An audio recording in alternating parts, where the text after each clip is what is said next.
నమస్తే, welcome to our channel.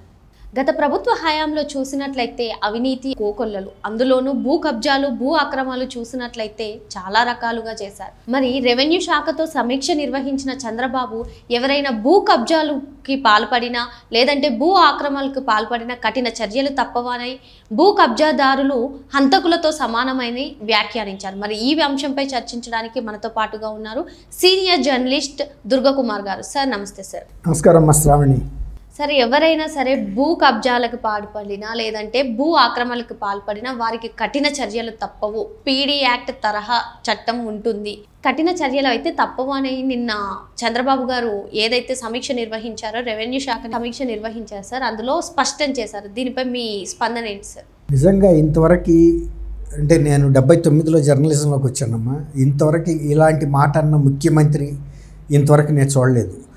నేను కూడా ఒక రైతు కుటుంబం నుంచి వచ్చిన వ్యక్తిగా చంద్రబాబు నాయుడు గారికి చేతులెత్తి రాష్ట్ర ప్రజలందరి తరఫున కూడా నేను కృతజ్ఞతలు, నమస్కారాలు చెప్తున్నాను. ఎందుకంటే భూ కబ్జా అనేది ఆ కుటుంబాన్ని చాలా ఇబ్బందుల్లోకి నెట్టేస్తుంది. ఒక్కోసారి కుటుంబం మొత్తం కూడా ఆత్మహత్య చేసుకునే పరిస్థితులు ఎదురవుతాయి.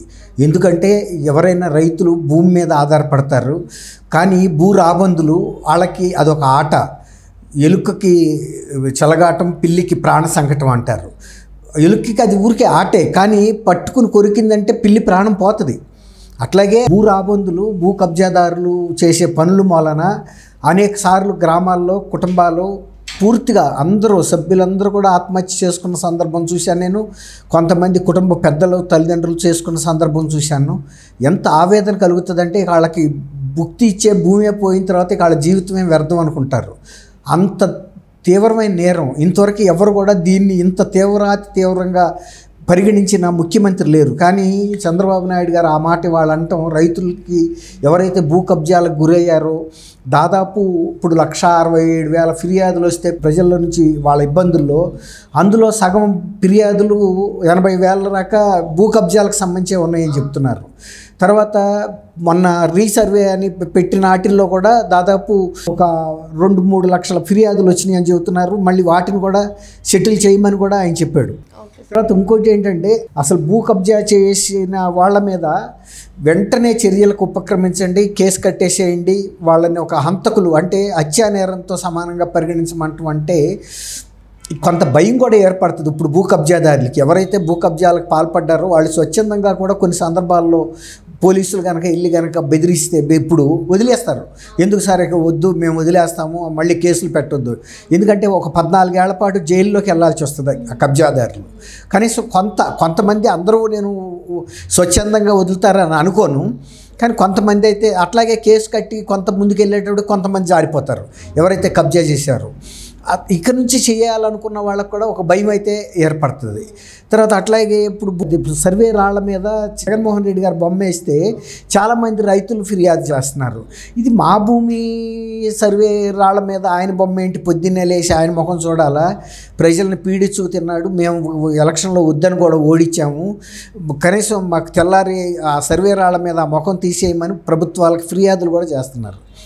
ఆయన ముద్రలు వేయటానికి 30 కోట్లు ఖర్చు పెట్టాడు. ఇప్పుడు అది తీసేయటానికి కూడా 12 కోట్లు అవుతుందని రెవెన్యూ మంత్రి అనగాని సత్యప్రసాద్ గారు చెప్పాడు. ఎందుకంటే దాన్ని ఆ మిషన్లో పెట్టి దాన్ని చెరిపేయాలి. అసలు ఆ సర్వే రాళ్లపై జగన్ ముద్ర ఎంతవరకు కరెక్ట్ అంటారు సార్? అది కరెక్ట్ కాదమ్మా. అది ఒక స్థాయి గల నాయకుడు చేసే పని కాదు. పాస్బుక్ల పైన చూసుకున్నా అది ఆయన నియోజకవర్గంలోనే ఫిర్యాదు చేశాడు భాస్కర్ రెడ్డి గారిని ఒక రైతు. మీరు అన్నట్టు మనం చేసే మంచి పనులు శాశ్వతంగా గుర్తుండాలి, కానీ నువ్వు సర్వే రాళ్ళ మీద బొమ్మ చెక్కించుకుంటే ఏమొస్తుంది? అవన్నీ చిల్లర ఆలోచనలు. అంటే ప్రజాధనాన్ని ఖర్చు పెట్టి కూడా నాయకుడు బొమ్మ ఎంతవరకు కరెక్ట్? అది కరెక్ట్. మీరు అన్నట్టు ఆ రైతు బొమ్మ చెక్కిస్తే అదొక రకం ఫోటోలు తీసుకుని, కానీ ఈయన బొమ్మలు చెక్కడానికి ఒక ఫ్యాక్టరీయే పెట్టారు. ఆ సర్వే రాళ్ళ మీద కుక్కలు చూసు పోస్తాయి, అంతే కదా. ఇప్పుడు జగన్ రెడ్డి ముఖం మీద పోసినట్టే కదా. కనీసం దాన్ని తప్పిస్తున్నారు కూటమి ప్రభుత్వం అవమానాన్ని. కాబట్టి ఈ భూ సర్వే కూడా మళ్ళీ ఇంకోటి ఏంటంటే ఎక్కడైనా సరే భూ సర్వేకి సంబంధించినటువంటి ఆక్రమణలకు సంబంధించి కనుక ఫిర్యాదులు వస్తే వెంటనే రెవెన్యూ శాఖ స్పందించి సర్వే చేసి వాళ్ళ హక్కులు వాళ్ళకి కల్పించండి. తర్వాత ఇంకోటి ఏంటంటే గతంలో ప్రభుత్వంలో దాదాపు 4.5 లక్షల ఎకరాల నిషేధిత భూముల్ని వీళ్ళు రెవెన్యూ అధికారులు ఇతర శాఖ అధికారులు కొమ్మక్కయ్యి కొంతమంది భూ కబ్జాదారులకి వాళ్ళు రిజిస్ట్రేషన్ చేసుకునే విధంగా సౌకర్యం కల్పించారు. అంటే రికార్డులని అన్నింటినీ తారుమారు చేశారు. తర్వాత అందులో వీళ్ళు కూడా రిజిస్టర్ ఆఫీస్ వాళ్ళు కూడా సహకరిస్తారు. వాళ్ళకి తెలుసు నిషేధిత జాబితాలో ఉన్న సర్వే నెంబర్లు వాళ్ళకి తెలుసు. రెవెన్యూ శాఖ, రిజిస్ట్రేషన్ శాఖ ఇలాంటి వాళ్ళందరూ కింద గ్రామాధికారులు వీళ్ళందరూ కుమ్మక్కయ్యి నిషేధిత భూములు అవి ఎట్టి పరిస్థితుల్లోనూ ఎవరికి రిజిస్ట్రేషన్ చేయకూడదు.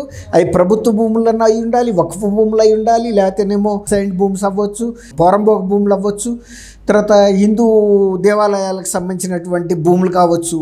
అట్లా తర్వాత ఇవి ఇలాంటివి వాటిని నిషేధించిన భూములో నక్షత్రాలు పెట్టి చుక్కల భూమి అంటారు. వాటిని ప్రభుత్వానికి సంబంధించిన భూములు కాబట్టి ఎవరు ప్రైవేట్ వ్యక్తులు కాదయ్యి. ఆ ఎట్టి పరిస్థితుల్లోనూ ప్రైవేట్ వ్యక్తుల పేర్ల మీద రిజిస్ట్రేషన్ చేయడానికి అవసరమే లేదు. కానీ అట్లా కూడా ఒక 4.5 లక్షల ఎకరాలని కబ్జా చేశారు. ఇప్పుడు ఎవరైతే వాటి రికార్డులు సృష్టించారో, రికార్డులని తారుమారు చేశారో, వాళ్ళకి రిజిస్ట్రేషన్ చేయడానికి సహకరించారో వీళ్ళందరి మీద కూడా చర్య తీసుకోమన్నారు. తర్వాత ఆ భూమిని కూడా తిరిగి ప్రభుత్వాలని స్వాధీనం చేసుకోమన్నారు. సార్ మీరు అన్నట్టుగానే ఎవరైతే అధికారులు కానివ్వండి, బినామీలు కానివ్వండి, రాజకీయ నేతలు కానివ్వండి, లేదంటే రెవెన్యూ శాఖకు సంబంధించిన అధికారులే కానివ్వండి, ఈ నిషేధిత ప్రాంతాన్ని ఫ్రీ హోల్డ్ భూముల పేరిట చెప్పి ఎవరైతే రిజిస్ట్రేషన్లకు సహకరించారో వారందరికీ కఠిన చర్యలు తప్పవని అయితే సీఎం చెప్పారు. మీరు అన్నట్టు ఫ్రీ హోల్డ్ అంటే అవి సొంత భూములు అన్నట్టు.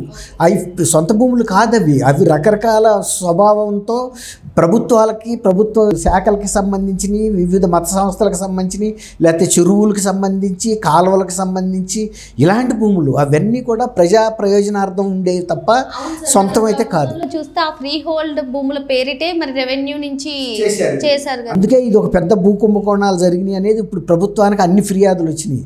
వాటి మీద కనుక చర్యలు తీసుకుంటే ఖచ్చితంగా భూ కబ్జాదారులకి ఒక గుణపాఠం అయితే చెప్పినట్టు అవుతుందమ్మా. ఎవరైతే ఈ భూ కబ్జాలకు పాల్పడ్డారో వాళ్ళకి పీడీ భూ కబ్జా నిరోధక చట్టాల ద్వారా శిక్షలు అయితే పడతాయి అని చెప్పి ఆయన స్పష్టం చేశారు. చంద్రబాబు నాయుడు గారు స్పష్టం చేశారు. దీనిపై మీ అభిప్రాయం ఏంటి? అవునమ్మా, ఇప్పుడు గతంలో ప్రభుత్వంలో 5 సంవత్సరాల పాటు విపరీతమైన భూ కబ్జాలు జరిగినాయి.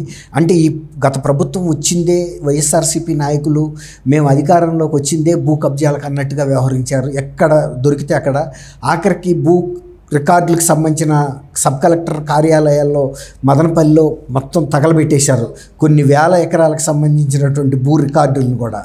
ఇప్పుడు వాటి మీద చర్యలు తీసుకోవాలంటే గతంలో 1982 భూ కబ్జా చట్టం కన్నా కూడా ఇప్పుడు 2024 ఈ కూటమి ప్రభుత్వం వచ్చిన తర్వాత చట్టాన్ని మీరు అన్నట్టు హత్యా నేరంతో సమానమైనటువంటి నేరంగా పరిగణిస్తూ వెంటనే చర్య తీసుకునే విధంగా అలాగే సబ్ కలెక్టరు, ఆర్డీఓ లాంటి అధికారులు విచారణ అధికారులుగా ఉండేటట్టుగా పోలీసులకు కూడా వెంటనే దాని మీద భూ కబ్జాలకు సంబంధించి ఫిర్యాదుల్ని రికార్డ్ చేసుకోమని, నమోదు చేసుకోమని కూడా ఆదేశాలు ఇచ్చారు.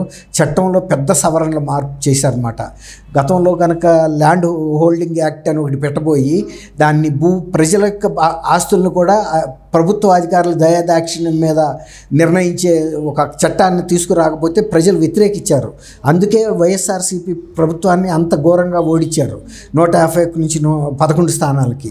ఇప్పుడు మీరు అన్నట్టు ఈ చట్టం పీడీ యాక్ట్ కానీ లేకపోతే భూ కబ్జా నిరోధక చట్టం కానీ అమలు చేస్తే చాలా వరకు అరికడతారు.